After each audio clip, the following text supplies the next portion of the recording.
All right, what happened today? I ran very fast with my baby sister. I just didn't want to be killed. Okay. The boy you see here is 9-year-old Andrew Hawkinsmith. 1 hour before this footage was recorded, Andrew was living a happy life with a loving and supportive family. His parents were the owners of a local pawn shop in Danville, Kentucky, and had welcomed a new member of their family, little Naomi.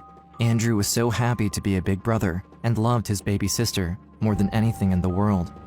But on September 20th, 2013, the family's life took a disturbing turn for the worse when the 9-year-old boy heard gunshots and screams. 911, where's your emergency? Come here quickly because I'm afraid. Please hurry. Okay, they're coming, okay? The year is 2013. In the quiet town of Danville, Kentucky, Andrew Hawkinsmith lives a happy life with his father, Michael, his mother, Angie, and his 13-month-old sister, Naomi. When Andrew's father first met his wife, Angie, it was love at first sight. Angie was a real nice young lady, and she was really his first love. They was just so happy together.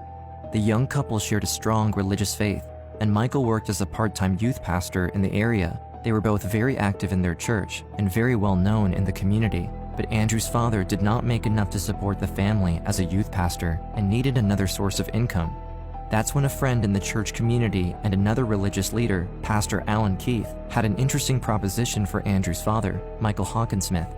Mike and Angie both looked up to Alan, and Andrew, he looked up to Mr. Keith as an uncle.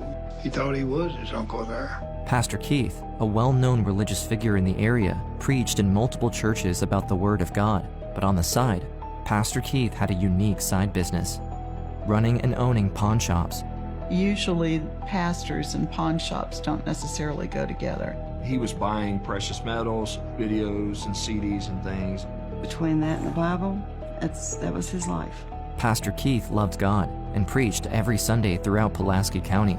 Pastor Keith also loved money, and more specifically, gold.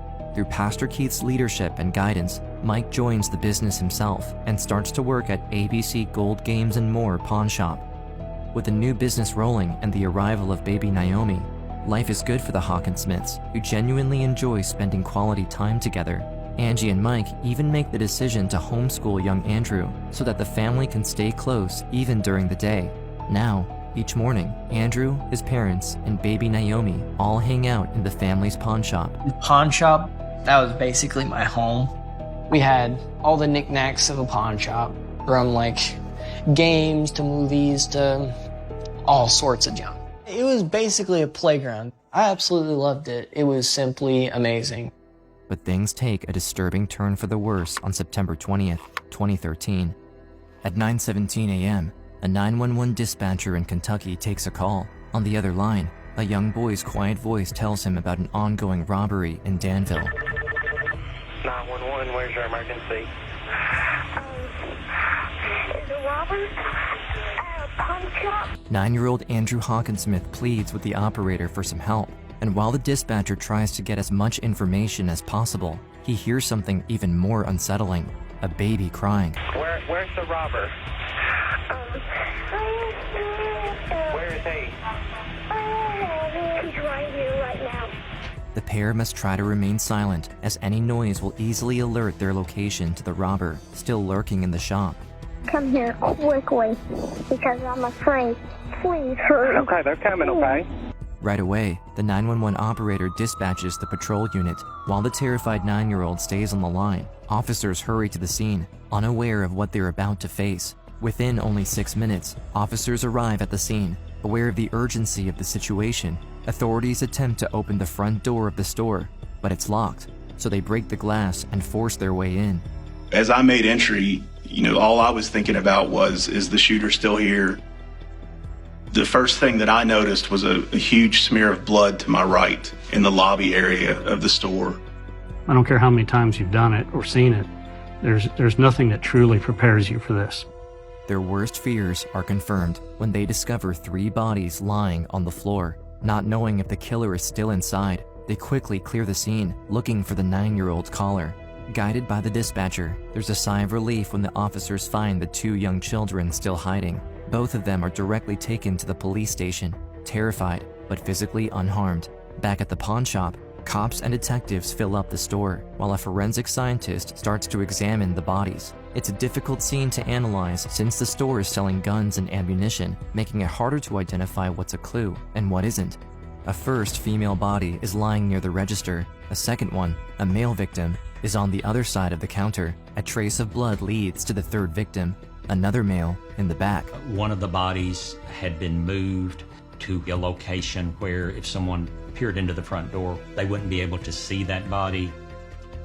The victims had been shot multiple times, possibly after they were down. The only thing at that time that we could determine was that the spent casings appeared to be from a .22 caliber weapon. Andrew's paternal and maternal grandmothers, Charlene and Barbara, rush to the crime scene, wanting to make sure their family is safe and also understand what's happening.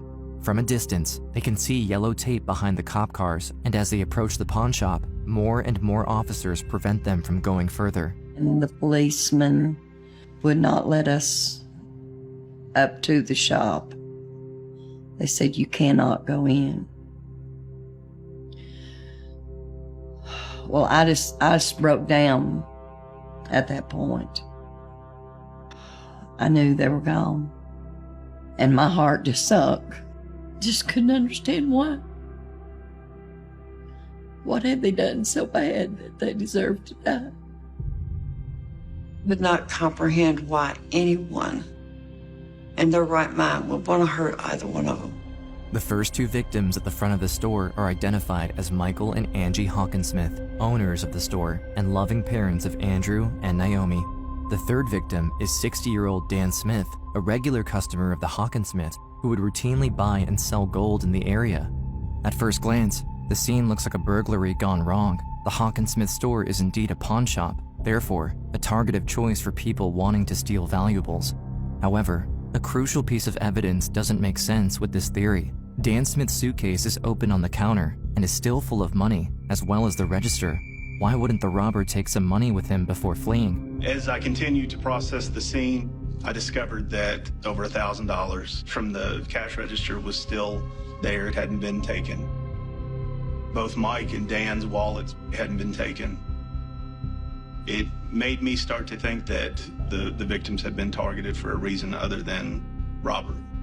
Detectives are puzzled by the setting of the crime scene. If it wasn't a robbery, then what happened?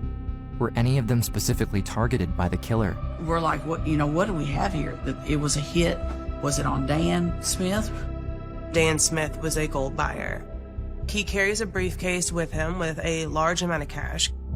Dan Smith's wife was able to tell us that he would do a certain route on certain days of the week.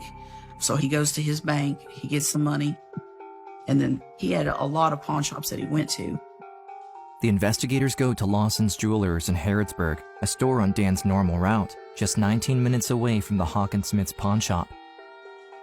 He walks in with that same briefcase and then talks to the lady behind the counter and just appears very relaxed, laughing. Has no idea, obviously, where he's headed.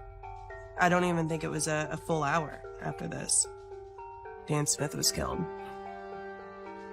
There was nobody that appeared to be paying any particular attention to him.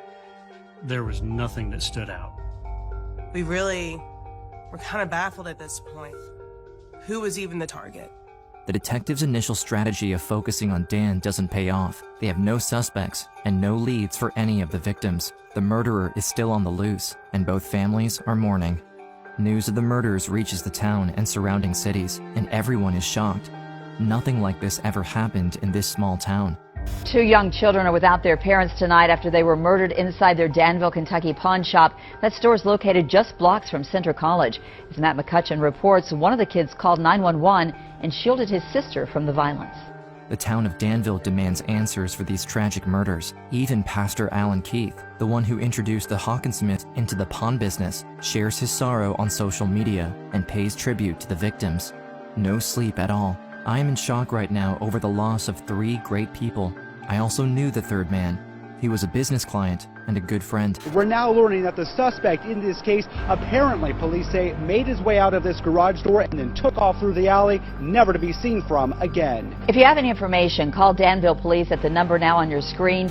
There's no time to lose for the police as the killer is still on the loose, but they still have no clear motive or even a specific suspect. At this point, Andrew could still be a target without the cops even knowing why. The young orphans are now being protected by authorities at the police station and will soon go under the care of their grandparents. Everyone in the quiet town is still baffled by who would want to harm both families and end the lives of these young children's parents. Officers struggle to figure out what their next step will be when a call comes in with a promising lead. I'd gotten on Facebook and noticed, homicides in Danville, Kentucky pawn shop. And immediately my heart sunk because I thought a friend of mine still owned that shop, Alan Keith. So that's when I called him. Immediately, as soon as I started talking to him, it was an odd conversation. Once Kenneth Allen's name was mentioned, we started looking, okay, who is this guy? He was involved in the pawn shop business. He had one in Somerset, Kentucky. And he was a pastor of a small town church in Pulaski County, Kentucky. He appeared to be loved by his local congregation. That was kind of a common denominator for everybody involved, as they were all heavily into the church, either as pastors, ministers, leaders, just in a church. Brother Harold, he said, I feel horrible because he said, I got Mike Hawkinsmith into the pawn business. The caller explains that one of his friends, Pastor Kenneth Allen Keith, had made suspicious comments about the case. When I called Alan, it kept getting weirder and weirder. Pastor Keith, who lives in Somerset, roughly 50 minutes away, just happened to be in Danville on the day of the murder. On September 20th, he drove 43 miles to get his wife's prescription in a local pharmacy where he wasn't a regular. I said, you were in Danville? He goes, yeah. He says, I was in Danville to pick up my wife's prescriptions. Alan's given us detailed, step-by-step description of where he was that day. Now I'm freaking out because I'm thinking, why are you telling me this? So pretty much Michael and Angela were innocent bystanders. And then he said they weren't innocent. They cost me a lot of money. The investigators keep digging into his life and go through Pastor Keith's finances. They soon learn that he had once been a full owner of the pawn shop, but because of debt and poor finances, he was forced to give up ownership to Mike and Angie Hawkinsmith. Kenneth felt cheated. He felt that that pawn shop should have been his. And that Hawkinsmiths basically stole it right out underneath his feet. The motive is finally revealing itself. But there's a problem. Around the time of the crime, Pastor Keith was supposedly buying medicines for his wife. If his alibi was confirmed and he was seen on the video cameras, he could be ruled out completely from being the murderer. I was in Danville, but I was at the pharmacy. I'm standing in the pharmacy while all this happened. We immediately dispatched investigators to retrieve the video from the pharmacy where he alleged that he had picked up the prescriptions for his wife. If he was in there during the time of the shooting, then he wouldn't have been a suspect. And then, cops see Pastor Alan Keith on the security cameras of the pharmacy at 9:24 a.m., which is only 8 minutes after the time of the murders. It would be impossible for him to be at 2 places at the same time. Therefore, this alibi could completely rule out their prime suspect and potentially derail the whole investigation. However, there's only one person the cops can really trust who can give more insight as to what happened that morning. 9-year-old Andrew, the young survivor who called 911 the day of the murders. If Andrew can provide any evidence that Pastor Keith was indeed at the pawn shop and not at the pharmacy at the time of the murders, the case could finally be solvable. What happened today earlier before you and I met? Yes. Anyways. And that reminds me of the dead people. September 20th starts like any other day. The Hawkinsmiths arrive at the shop and open it at 9 a.m. Andrew starts to play a game in a corner, while his parents prepare the business for the day ahead. Within a few minutes, a client enters. The gold man, Dan Smith, came in. While Andrew's dad talks to Dan, Angie rocks Naomi in her arms, near the register. Dan, the gold man, is a regular at his parents' shop. The interaction is normal, mundane, and Andrew's attention goes back to his own activity. In between studying sessions with his mom, the little boy has plenty of time to test out some of the new games sold in the store. Shortly after, this guy, he came in as well, and I was like, he's kind of weird looking. He starts to pull out a gun and kind of raises his voice and says, "Get on the ground." And we all did because we was petrified. Andrew, his mom, and sister are huddled up in a corner, hiding, terrified. They secretly watch in horror as the intruder fires his weapon 8 times. To the 9-year-old boy, the weird sounds are identified as darts. In the midst of the chaos, he looks right at what would become his father's last moments. Dad was like, "Please stop." He started rolling around until he wasn't. He stopped.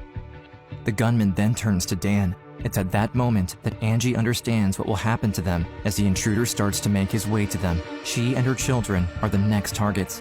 In one final act of courage, Angie turns to her 2 children. There's only one hiding spot left in the shop.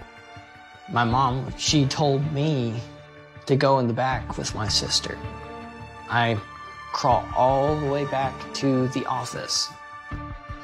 I sit my sister on the couch. I'm sitting right beside her. Now hidden in the office, Andrew hears 4 more gunshots. Then, silence. A few more seconds of silence go by. Andrew and Naomi try to remain quiet, but the boy knows he has to take a look outside and see if his parents are okay. I remember crawling over to the doorway and seeing that my mom was just laying there with a puddle of blood.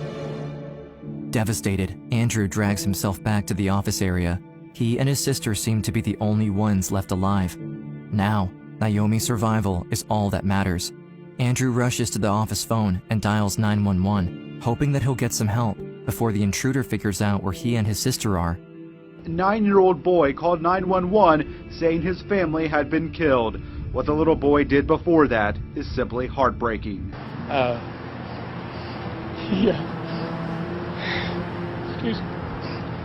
He grabbed his little sister up and he carried her in the office and he covered her with his body.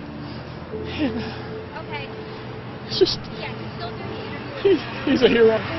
He and his 14-month-old sister were not physically hurt. I ran very fast with my baby sister. I just didn't want to be killed. Thanks to Andrew's bravery, quick thinking, and recollection of the chain of events, Pastor Keith's alibi starts to crumble, and police can confidently build a case against him. Suddenly, all the clues that were collected right after the crime make perfect sense. Pastor Keith is the owner of a silver minivan. Right before the shooting and right after, a security camera had caught a similar car driving around the pawn shop. And thanks to Andrew's secret 911 call, this crucial timestamp makes it completely possible that he could have gone to both places almost at the same time. Without this, Pastor Keith could have gotten away with his pharmacy alibi. From the pawn shop to the pharmacy, that was a doable time. Finally, on October 9, 2013, 19 days after the murders, police finally have enough to arrest him and have 3 warrants. One for his home, one for his church, and one for his pawn shop in Somerset. An investigator went in as a potential customer and made contact with Mr. Allen. We discovered a box for it, a threaded device that can be purchased over the internet that can be fashioned into a makeshift silencer. The discovery confirms detective suspicions that a silencer was used in the killings and explains Andrew's description of a high-pitched sound as his parents were shot. And then also outside of the business, we found spent 22 shell casings and then a target that had been shot. So we believe that he was practicing prior to the shooting. The 22 casings found in Kenneth Keith's pawn shop matched all the expended shell casings from the murder scene in Danville, Kentucky. They were shot from the identical weapon.